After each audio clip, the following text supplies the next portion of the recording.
Bismillahirrahmanirrahim. Assalamualaikum. Halo guys, apa kabar semua? Semoga kalian dilimpahkan keberkahan dan kesehatan. Amin. Sekian purnama, saya baru bisa bikin konten lagi ya karena faktor kesibukan. Sombong amat. Langsung aja ya guys, tanpa basa-basi. Di konten ini saya akan berbagi pengalaman. Tidak maksud menggurui ya, cuma berbagi pengalaman.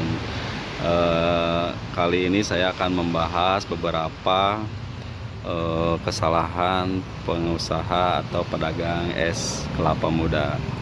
Yang pertama yaitu kesalahan umum yang sering dilakukan oleh penjual es kelapa muda atau es jenis lainnya, yaitu penggunaan es balok ya.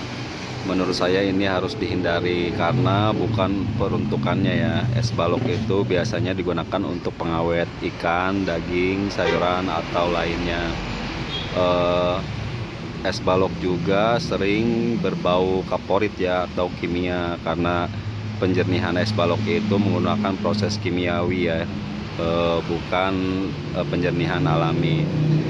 Selain tidak baik untuk kesehatan, es balok juga bisa merusak cita rasa dari es kelapa ya.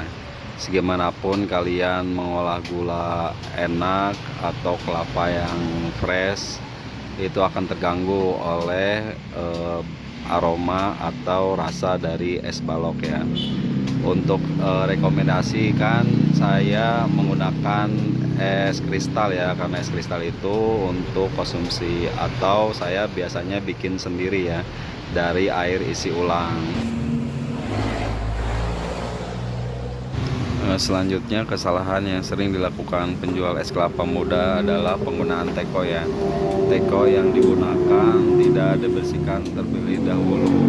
Jadi sisa yang selanjutnya dipakai untuk menaruh air kelapa sementara sebelum dimasukkan plastik biasanya tidak dibersihkan, dan itu akan menyisakan air kelapa ya. Dampaknya nanti bila memasukkan air kelapa lagi untuk dimasukkan ke plastik, itu akan membawa cepat basi ya dan agak berbau. Air kelapa itu bertahan sekitar 3 sampai 4 jam ya. Cara membersihkannya, kalian cukup membilas dan membalikan teko ya, agar sisa-sisa dari air kelapa sebelumnya itu bisa hilang.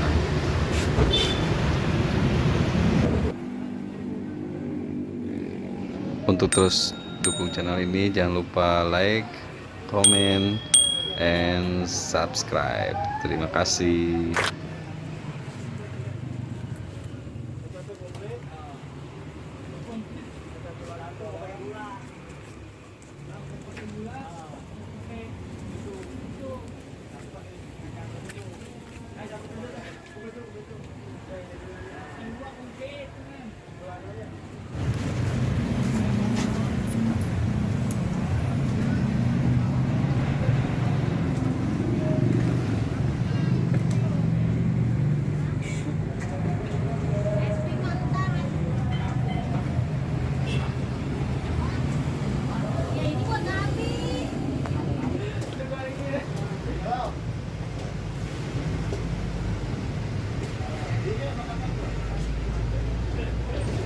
Selanjutnya, kesalahan yang sering dilakukan oleh penjual es kelapa muda yaitu pemberian porsi kelapa yang terlalu sedikit. Bila teman-teman kebetulan menemukan kelapa yang airnya sedikit atau kelapanya sedikit, tidak berani memberikan garansi ya, tidak ditambahkan. Menurut saya ini adalah kelebihan lapak kita gitu. Bila kita memberikan garansi ya, ini tentunya kerugian jangka pendek namun keuntungan jangka panjang, karena ideal air kelapa satu butir itu sekitar 600 ml ya.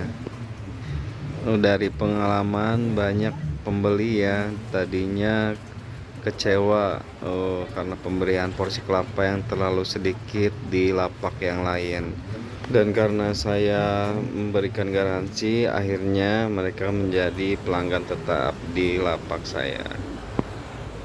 Jika teman-teman menggunakan hitungan matematika atau logika, tentu teman-teman akan merasa rugi atau takut bangkrut ya.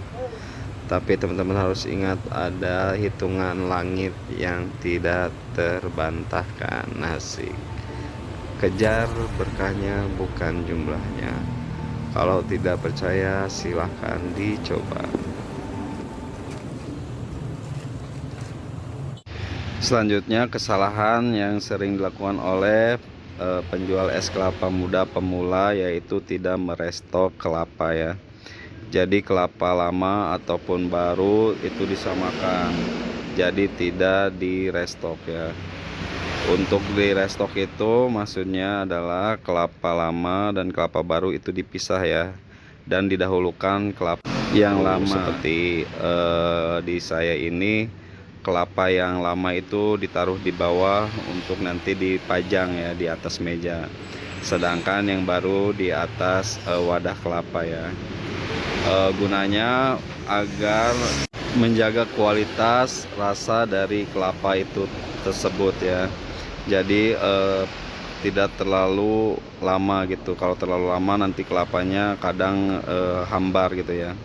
Biasanya kelapa yang sudah 5 atau 6 hari itu rasanya kurang fresh gitu ya, agak hambar. Sekian tips dari saya. Untuk selanjutnya saya akan menjawab pertanyaan dari teman-teman yang sering diajukan ya di video saya yang sebelumnya.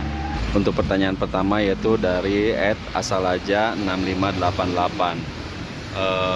Izin bertanya bos, kalau misalnya es kelapanya masih sisa banyak, apakah masih bisa dijual untuk besok? Untuk jawabannya bisa om, bisa dijual lagi untuk besok. Kalau saya ini dipindahkan ke tempat yang lebih kecil dulu ya, dari termos besar. Kalau misalnya mau tutup dipindahkan ke tempat kecil agar muat di dalam box freezer ya. Kalau misalnya kalian tidak punya box freezer, bisa dimasukin ke dalam plastik dan ditaruh ke kulkas. Dan misal tidak punya kulkas, kalian masih bisa taruh di termos untuk semalaman, namun termosnya itu harus terisi batu es ya. Diperkirakan kalau semalaman itu 2 batu es yang berukuran besar. Bisa kalian pakai untuk besok berjualan ya. Kalau saya itu dihabiskan dulu, kalau ada sisa dari yang sebelumnya dihabiskan dulu, baru membuat baru lagi ya di termos besar. Pertanyaan selanjutnya dari @febi8036. Assalamualaikum om. Waalaikumsalam. Mau nanya di dalam termos itu apa aja adonannya om? Mohon infonya, makasih. Adonannya yaitu kelapa yang sudah dikerok sama air kelapa, batu es, sama sedikit air galon ya, air isi ulang.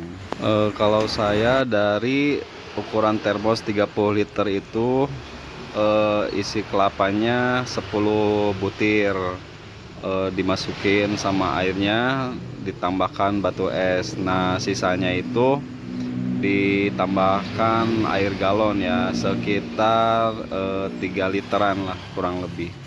Nanti kalian tinggal sesuaikan saja sesuai kebutuhan. Kalau misalnya baru sedikit, misalnya 2 butir, mungkin campuran airnya tidak terlalu banyak, cukup setengah liter aja gitu ya. Pertanyaan selanjutnya dari @bonang channel 8333. Kalau gulanya masih sisa, apakah masih bisa dipakai lagi bos? Apakah harus dimasak lagi? Jawabannya bisa ya om, dan tidak perlu dimasak lagi. Kalau saya kalau gula tidak habis itu malamnya dimasukkan ke dalam kulkas, dan paginya tinggal dikeluarin lagi. Kalau selama 3 hari tidak habis, baru dihangatkan ya. Kalau misalnya tidak dimasukkan di dalam kulkas itu, saya rekomendasikan untuk dihangatkan setiap paginya sebelum berjualan ya. Untuk pertanyaan selanjutnya dari @hutasuhutompu gendeompuge. Bang, untuk modal awal jualan es kelapa muda kira-kira berapa ya Bang? Saya bantu jawab sesuai pengalaman saya ya Om. Modal awal itu berkisar antara 500 sampai 1 juta ya. Untuk awal itu 30 butir kelapa saya rasa sudah cukup. Yang paling besar itu biayanya adalah beli termos sekitar 200 ribuan ya. Kalau misalnya untuk pertama itu saya rekomendasikan termos yang kecil dulu aja ya, yang seharga 80 ribuan, dua sudah 160 ribu. Itu di luar biaya sewa tempat ya, sesuai kebutuhan saja ya. Kalau dari kelapanya itu, kalau misalnya 30 butir itu dikali 6 itu sekitar 180 ribu ya. Gula itu cukup untuk awal itu sekitar 1 kilo, jangan terlalu banyak-banyak dulu kalau masih tahap pembelajaran. Untuk sekian ya video dari saya, mudah-mudahan bermanfaat. Mohon maaf bila ada kekurangan atau perkataan yang kurang berkenan, mohon dimaafkan. Akhirul kalam, wassalamualaikum warahmatullahi wabarakatuh.